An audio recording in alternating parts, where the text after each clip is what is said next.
सुप्रभात मेरे प्रिय विद्यार्थियों। तो आज हम अपना जो पाठ है व्याकरण का वाक्य, उसी को हम आगे बढ़ा रहे हैं। तो उसके ऊपर आज हम चर्चा करेंगे। आज का विषय, पहला विषय है उद्देश्य का विस्तार। वाक्य का उद्देश्य एक, दो या दो से अधिक शब्दों का भी हो सकता है, क्योंकि उसमें उद्देश्य की विशेषता अन्य शब्दों का भी प्रयोग किया जा सकता है। इन शब्दों को उद्देश्य का विस्तार कहते हैं। जैसे छोटी लड़की दूध पी रही है। इस वाक्य में छोटी शब्द लड़की उद्देश्य का विस्तार है। तो हम लोग पिछले दिन पढ़े थे उद्देश्य विधेय। उद्देश्य हम जानते हैं कि काम जो कर रहा है कर्ता, उसे उद्देश्य कहते हैं। जैसे लड़की दूध पी रही है, तो इसमें लड़की जो है वो उद्देश्य है। आज हम पढ़ेंगे उद्देश्य का विस्तार, जो हम पढ़ रहे हैं अभी। तो उसमें अगर हम इस बात को इस तरह से लिखें, छोटी लड़की दूध पी रही है, तो ये लड़की जो उद्देश्य है उसका ये विस्तार किया गया है, वो है शब्द छोटी। तो उद्देश्य के विस्तार में संज्ञा, सर्वनाम, विशेषण तथा क्रिया विशेषण का प्रयोग होता है। आगे हम पढ़ेंगे विधेय का विस्तार। मूल विधेय को पूर्ण करने के लिए वाक्य में कुछ शब्द प्रयोग किए जाते हैं। ये शब्द विधेय का विस्तार कहलाते हैं। जैसे शाहिद अपनी साइकिल से विद्यालय जाता है। इस वाक्य में जो है वो अपनी जो शब्द है वो विधेय का विस्तार हो गया। तो शाहिद किससे विद्यालय जा रहा है? साइकिल से जा रहा है। कौन जा रहा है? शाहिद जा रहा है। तो इस वाक्य में जो अपनी जो शब्द प्रयोग किया गया है साइकिल के पहले, वही है विधेय का विस्तार। ठीक है। इसके बाद हम पढ़ेंगे वाक्य विग्रह। निम्नलिखित वाक्यों का विग्रह करके देखिए। जैसे यहाँ पे दिया गया है, गौरव के चाचा जी नैनीताल से उसके लिए ऊन का बना एक कोट लाए। तो इसमें हम लोग उद्देश्य विधेय को पहले देख लेंगे। तो उद्देश्य में क्या क्या चीज़ें देखना है? कर्ता, कर्ता का विस्तार। तो इसमें कर्ता कौन है? चाचा जी। कर्ता का विस्तार में क्या है? किसके चाचा जी? गौरव के चाचा जी। विधेय में क्या क्या है? क्रिया। क्रिया क्या है? लाए। क्रिया का पूरक क्या है? कुछ भी नहीं है। कर्म, किसके ऊपर कर्म हो रहा है? कोट के ऊपर। और कर्म का विस्तार क्या है? ऊन का बना एक। ऊन का बना एक। और विस्तारक क्या है? शिमला से उसके लिए लाए। तो शिमला से लाए हैं उसके लिए। अगला वाक्य पढ़ें, तुम्हें प्रतिदिन पढ़ाई करनी चाहिए। इसमें उद्देश्य क्या है? तुम्हें, जो कि कर्ता। अच्छा, और क्रियाकर्ता का पूरक नहीं है। विधेय में क्या है? विधेय में क्रिया है करनी चाहिए। अच्छा, क्रिया का पूरक क्या है? पढ़ाई। क्या करनी चाहिए? पढ़ाई करनी चाहिए। और कर्म नहीं है इसमें कुछ भी, कर्म का विस्तार भी नहीं है। और विस्तारक क्या है? प्रतिदिन। ठीक है। तो इस प्रकार से और भी दो वाक्य दिए गए हैं, तो उसका भी हम लोग वाक्य विग्रह करके देख लेंगे। ठीक है। इसके बाद हम लोग अगले विषय की तरफ ध्यान देते हैं, जो है वाक्य के भेद। वाक्य के भेद प्रमुख रूप से दो आधारों पर किए गए हैं। पहला है रचना के आधार पर और दूसरा है अर्थ के आधार पर।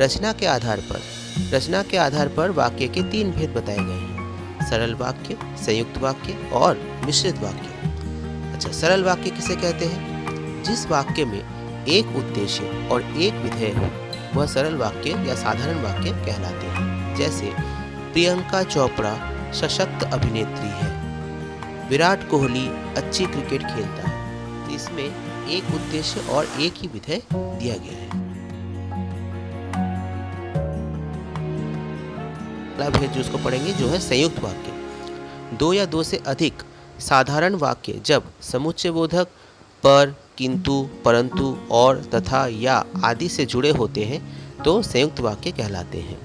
समुच्चयबोधक अव्यय मतलब इंग्लिश में इसको कंजंक्शन बोलते हैं। तो दो वाक्यों को किसी समुच्चयबोधक अव्यय शब्द से एक बना दिया जाए तो वह संयुक्त वाक्य कहलाता है।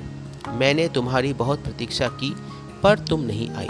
यहाँ पे दो वाक्य हैं, मैंने तुम्हारी बहुत प्रतीक्षा की, तुम नहीं आई। तो बीच में एक समुच्चयबोधक अव्यय पर लगा दिया गया है। अगला वाक्य है, रेलगाड़ी बहुत धीरे चल रही थी इसलिए मैं विलंब से पहुंचा। यहाँ पर भी समुच्चयबोधक अव्यय से वाक्य को जोड़ दिया गया है, जो है इसलिए। ठीक है। आगे हम देखते हैं जो है मिश्र वाक्य।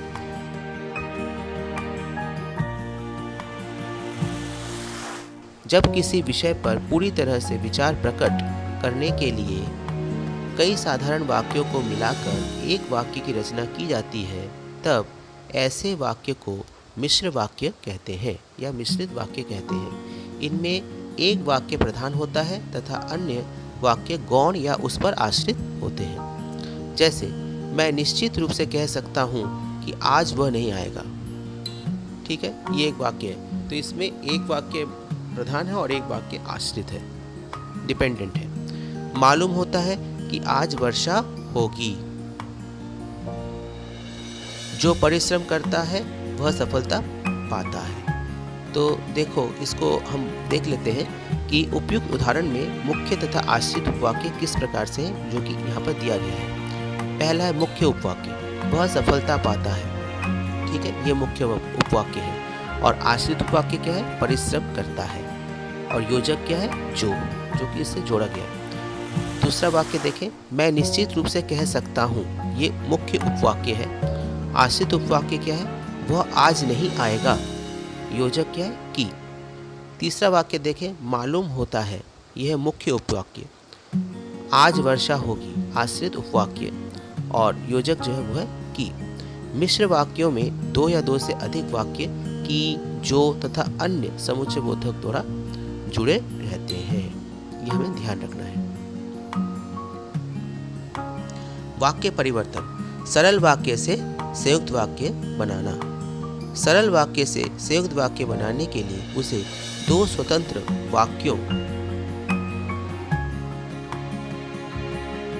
में परिवर्तित किया जाता है तथा दोनों वाक्य किंतु, परंतु, लेकिन, इसलिए आदि योजकों से जोड़ दिया जाता है। जैसे उदाहरण यहाँ पे दिया गया, सरल वाक्य को संयुक्त में बदला गया। सिनेमा खत्म होने के बाद हम घूमने चले गए। ये सरल वाक्य है। तो संयुक्त वाक्य में कैसे करेंगे? सिनेमा खत्म हो गया और हम घूमने चले गए, और लगा दिया बीच में। राहुल टेलीविजन खरीदने के लिए बाजार गया। संयुक्त वाक्य में बदलेंगे कैसे? राहुल टेलीविजन खरीदेगा, इसीलिए बाजार गया। फूलदान के गिरते ही वह टूट गया। इसको संयुक्त वाक्य में बदल कर देखेंगे तो क्या होता है? फूलदान गिर गया, इसलिए वह टूट गया। तो इस प्रकार से हम सरल को संयुक्त में बदल सकते हैं। अगला है सरल वाक्य से मिश्र वाक्य बनाना। सरल वाक्य से मिश्र वाक्य बनाने के लिए सरल वाक्य से दो वाक्य बनाए जाते हैं। उन्हें जो, जिन्हें, की, क्योंकि, जब, जिसने, जहां आदि योजकों से जोड़ दिया जाता है। उदाहरण देखें, जूही के फूल को देखते ही मुझे गिल्लू की याद आ गई। ये सरल वाक्य है। मिश्र वाक्य में, जब मैंने जूही के फूल को देखा मुझे गिल्लू की याद आ गई। जब लगाया सामने और एक कॉमा के बाद मुझे लगाया। हमारे स्टेशन पहुंचते ही रेलगाड़ी चल पड़ी। जैसे ही हम स्टेशन पहुंचे रेलगाड़ी चल पड़ी। अगला है, छुट्टी होने पर हम खेलने चलेंगे। जब छुट्टी होगी तब हम खेलने चलेंगे।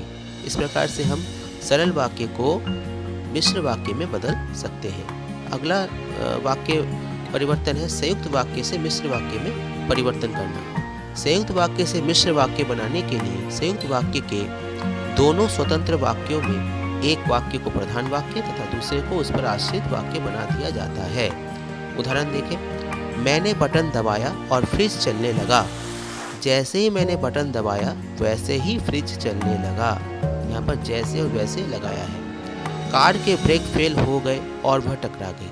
जब कार के ब्रेक फेल हो गए तो वह टकरा गई। अगला है, मामा जी आ गए और हमने खाना खाया।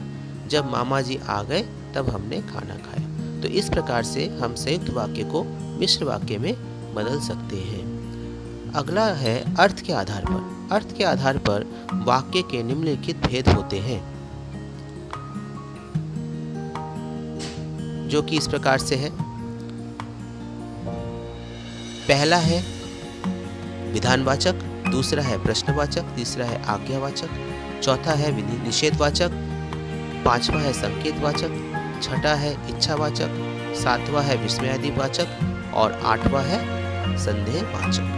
तो इस प्रकार से हम 8 तरह से वाक्य को हम बदल सकते हैं। पहला है विधानवाचक वाक्य। जिस वाक्य के द्वारा किसी घटना के होने अथवा करने का बोध हो उसे विधानवाचक वाक्य कहते हैं। जैसे भारतीय टीम ने पाकिस्तानी टीम को हराया, ये एक विधानवाचक वाक्य है। महाभारत के युद्ध में पांडवों की विजय हुई थी, ये भी एक विधानवाचक वाक्य है जिसमें किसी घटना के होने अथवा करने का बोध होता है। अगला है प्रश्नवाचक वाक्य। जिस वाक्य के द्वारा प्रश्न किया जाए वह प्रश्नवाचक वाक्य कहलाता है। जैसे क्या तुम प्रतिदिन स्नान करते हो? दूसरा है क्या भारत आत्मनिर्भर बन पाएगा? अगला है आज्ञावाचक वाक्य। जिस वाक्य से आज्ञा, आदेश, अनुमति या अनुरोध का बोध होता है वह आज्ञावाचक वाक्य कहलाता है। जैसे नुपुर तुम अपना काम करो, वैभव बारिश में बाहर मत जाओ।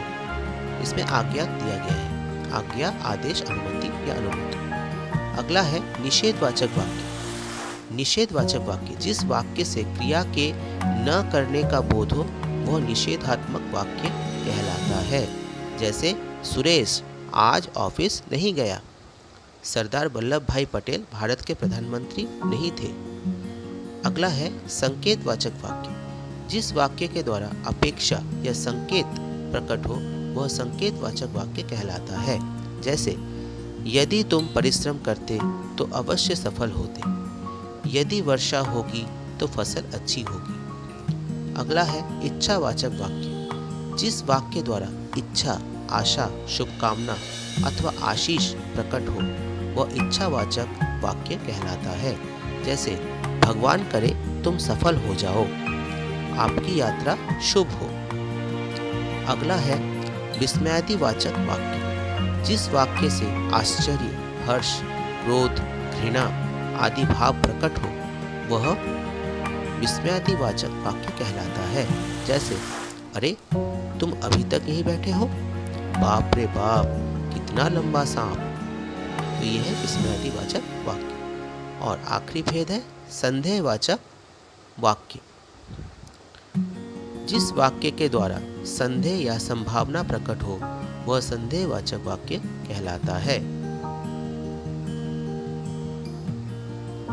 जैसे शायद आज बारिश हो, वह अभी स्कूल पहुंचा ही होगा। तो यह है संदेहवाचक वाक्य। तो इस प्रकार हमने इस पाठ को पढ़ा वाक्य, और इसमें हमने क्या क्या जाना हम लोग एक बार फिर से दोहरा लेते हैं। सबसे पहले हमने वाक्य की परिभाषा को जाना, शब्दों के सार्थक समूह को वाक्य कहते हैं। उसके बाद वाक्य के अंग के बारे में जाना, उसके 2 अंग होते हैं, उद्देश्य और विधेय। उसके बाद हमने उद्देश्य का विस्तार और विधेय का विस्तार के बारे में पढ़ा। उसके बाद हमने वाक्य विग्रह के बारे में पढ़ा, वाक्य को किस प्रकार से विग्रह करके तोड़ सकते हैं। उसके बाद हमने रचना के आधार पर वाक्य के भेद पढ़े, जिसमें 3 भेद होते हैं, सरल वाक्य, संयुक्त वाक्य और मिश्र वाक्य। तीनों की परिभाषाओं को हमने पढ़ा और तीनों से हमने उदाहरण भी पढ़ा। उसके बाद हमने पढ़ा कि किस प्रकार से हम इसको परिवर्तन भी कर सकते हैं, सरल से मिश्र बनाना, सरल से संयुक्त बनाना, संयुक्त से मिश्र बनाना। इसके बारे में भी हमने जाना, जो कि किताब में भी अच्छी तरह से दिया गया है। इसको आप लोग सभी अच्छी तरह से पढ़ें और घर में अभ्यास भी करें, क्योंकि अभ्यास की बहुत आवश्यकता है। पढ़ने के बाद उसको अभ्यास भी करना चाहिए। उसके बाद हमने पढ़ा अर्थ के आधार पर वाक्य के भेद। अर्थ के आधार पर वाक्य के 8 भेद होते हैं, जिनमें पहला है विधानवाचक वाक्य, दूसरा है निषेधवाचक वाक्य, तीसरा है प्रश्नवाचक वाक्य, चौथा है आज्ञावाचक वाक्य, 5वां है विस्मयादिवाचक वाक्य, 6ठा है संदेहवाचक वाक्य, 7वां है इच्छावाचक वाक्य और 8वां है संकेतवाचक वाक्य। तो इसके बारे में हमने जाना। अगर इधर उधर शायद हो सकता है तुम्हारी किताब में और मेरे बोलने में, मगर ये 8 भेद ही हैं इनकी भी परिभाषाओं को याद करना है, इनसे उदाहरण भी पढ़ना है, उदाहरणों को भी याद करना है। तो आज के लिए इतना ही। सभी सुरक्षित रहें, स्वस्थ रहें और अपना काम समय से करते रहें।